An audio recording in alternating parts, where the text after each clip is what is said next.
Good afternoon, my dear students. Today we are going to discuss important topic in mental health nursing, that is mental status examination. तो हम इस mental status examination ये क्या होता है, इसमें हम क्या करते हैं? पहले मेंटल स्टेटस एग्जामिनेशन हम यूज करते हैं फॉर द मेंटल डिसऑर्डर्स। ये मेंटल स्टेटस एग्जामिनेशन क्या है?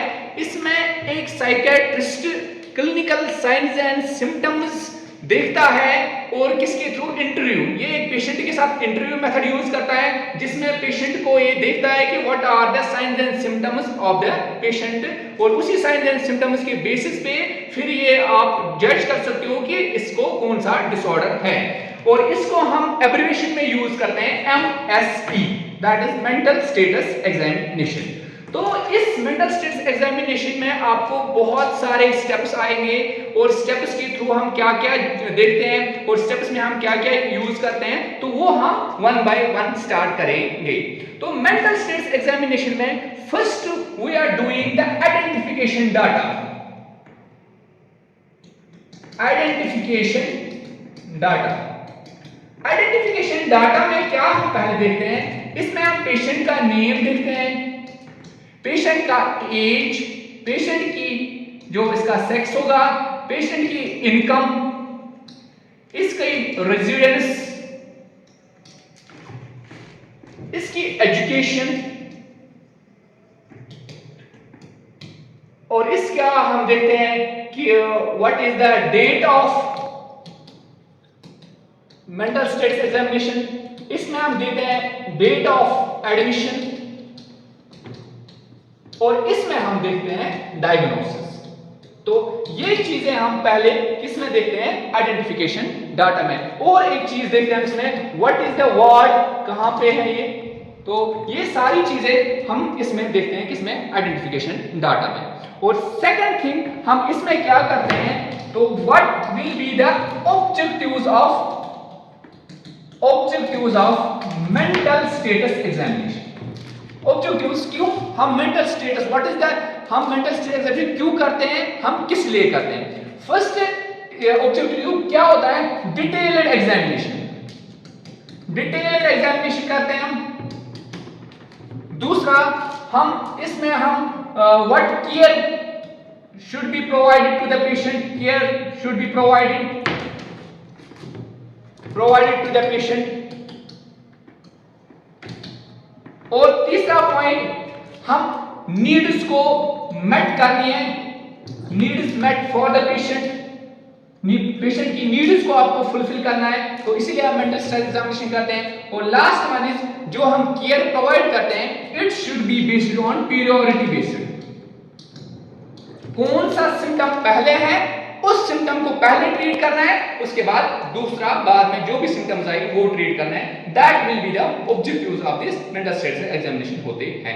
अब इस मेंटल स्टेटस एग्जामिनेशन में बहुत चीजें आती हैं, तो हम इनको एक वन बाय वन डिस्कस करेंगे। फर्स्ट, जनरल अपीयरेंस में हम क्या देखते हैं?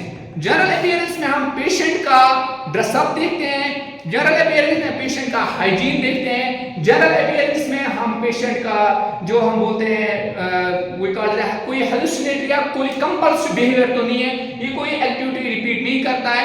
और इसमें हम और एक बात देखेंगे जनरल अपीयरेंस में, that is the eye to eye contact, ये हम देखेंगे जनरल अपीयरेंस में।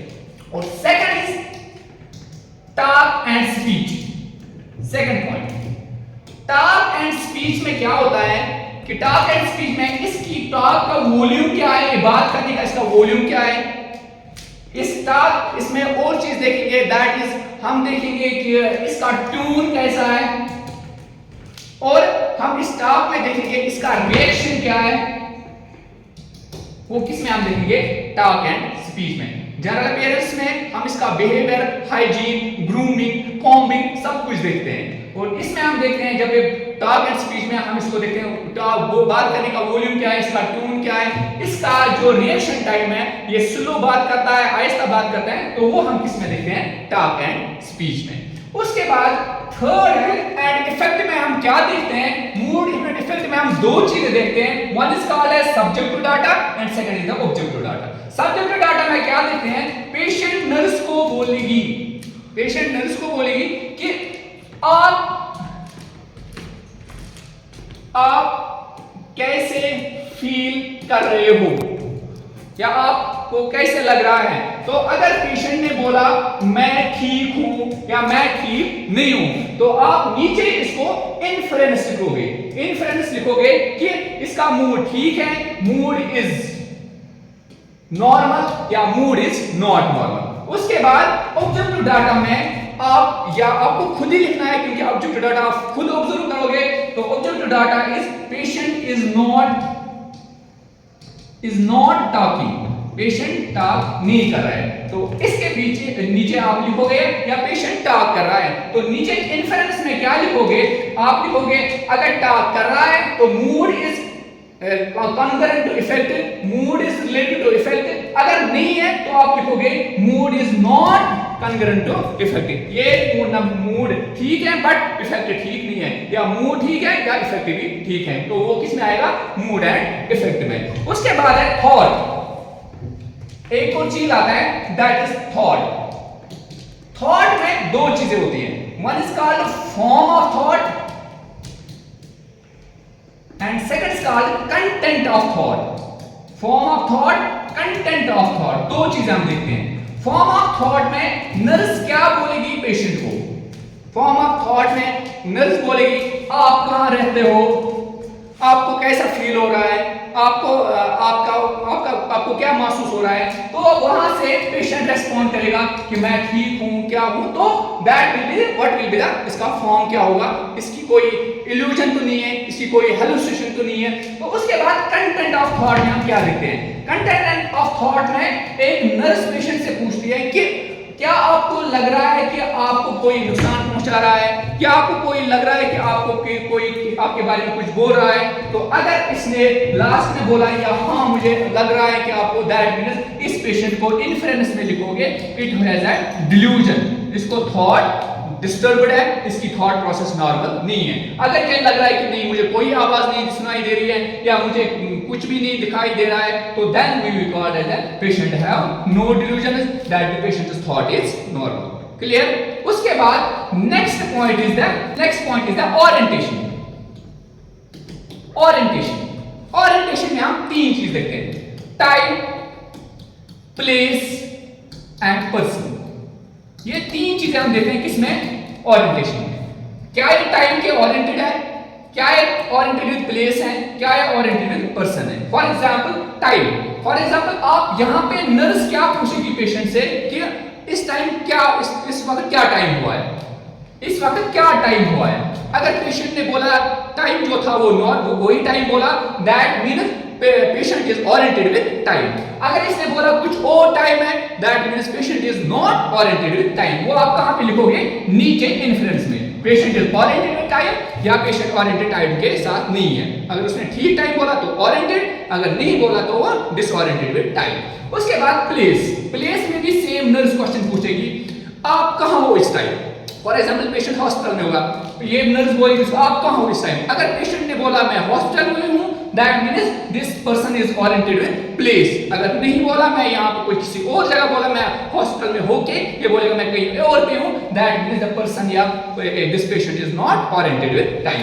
उसके बाद पर्सन में क्या आप पूछेगी, नर्स क्या बोलेगी, आपके साथ कौन था, या अगर उसने नॉर्मली ठीक बोला हाँ इसका भाई है, इसका बाप है, तो दैट मींस पर्सन ये this patient is oriented with person या patient is oriented with this with person, तो that will be comes under this person में। तो अगर नहीं है, अगर इसका बाप साथ है, इसने बोला मेरे साथ कोई और है, तब आप बोलोगे he is not oriented with person. तो जब अगर सारे कैरेक्टरिस्टिक फीचर हैं, he is oriented with time, he is oriented with place, he is oriented with person, तो आप नीचे इन्फ्लुएंस में लिखोगे person is oriented with time, person is oriented with place and person is oriented with person. ये किसमें आएगा, orientation में। उसके बाद है नेक्स्ट इज अ मेमोरी। हम क्या देखेंगे कि फॉर एग्जांपल आप क्या कर रहे हो, इस टाइम क्या कर रहे हो, तो अगर पेशेंट ने बोला वही जो वो कर रहा होगा, तो आप बोलोगे इसकी इमीडिएट मेमोरी इंटैक्ट है। अगर कुछ और बोला तो आप बोलोगे immediate memory is not intact. उसके बाद रीसेंट में इसको बोलोगे आपने सुबह क्या खाया, तो अगर उसने बोला मैंने नाश्ता किया, चाय पी, तो आप लिखोगे यहाँ पे इन्फ्रेंस में कि रिसेंट मेमोरी इज इंटैक्ट। अगर कुछ और बोला तो आप बोलोगे recent memory is not intact. उसके बाद रिमोट, रिमोट मींस पास्ट, आप बोलोगे इसको आपका जन्मदिन कब होता है। तो अगर उसने बोला ठीक डेट बराबर एक्यूरेट बोला तो आप वहां पे बोलोगे कि उसकी रिमोट मेमोरी इंटैक्ट है। अगर कुछ और ही बोला तो आप बोलोगे इसकी रिमोट मेमोरी इंटैक्ट नहीं है। अगर अब तीनों प्रेजेंट है तो लास्ट में आप इन्फ्रेंस में लिखोगे कि immediate, recent and remote memory of the patient is intact. और this was all about from the today's topic and next other character जो इसमें चीजें आती हैं वो हम कल देखेंगे। और टुडेज के लिए इतना ही काफी है। Thank you so much.